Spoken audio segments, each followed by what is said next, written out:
a lot smarter. Looks quite American influenced. Yes, and it's got a character. I think that it stands out still. Practical, safe and reliable, I would say. It's more like quirky. It's different. Now, let's face it, not many 4x4s actually go off-road much these days. And despite this, Honda says that its new CR-V is still a car for every occasion, but it's much more likely to appeal to families than farmers.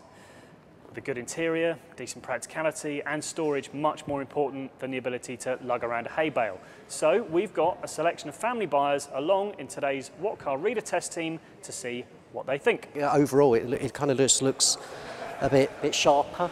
I definitely like the new alloys. Looking at it by itself, it looks like it's slower. I'm not sure whether I like the flatness of the back. The old one, actually, what I liked about it was the round scoop on the boot.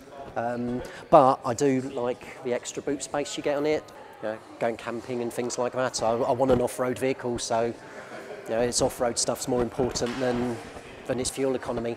I like the feel of the car, I like the interior of the car, I think it's been improved. I like the new sunroof, there isn't the bar across, so it's much more of a seamless piece of glass, which is really very nice. But it feels still like home. From driving one, it just still feels as if everything is where I expect it to be. I gather that the passenger seat isn't electric, which is something that perhaps maybe Honda might think about next time. It's just a little bit too American for my taste. The electric tailgate's nice. The join of the window and the back end, that's a lot better.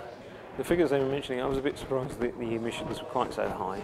All the emphasis on having less emissions, less use of fuel, and this one's still in quite a high bracket.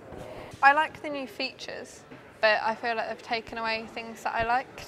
Like I liked having the armrest in the front, and there's less room for the side pockets in the door, so it's a bit less room to get in. Like now it just feels quite closed in, rather than having all the space, but there is still enough leg room. I like to have a reclined seat, I hate feeling too upright. So I like the fact that they do recline, and that they recline enough, like it's not just a small tilt. The interior is a big step up over the model we have, and it seems to be very, very spacious. So if this is quieter and more economical, then that would be a good thing. Being a Honda, it should be very reliable, I hope so. And yes, we would seriously consider buying one, definitely. So, our readers felt that the new CR-V was a big improvement over the old one, with the plush interior and those new looks coming in for particular praise.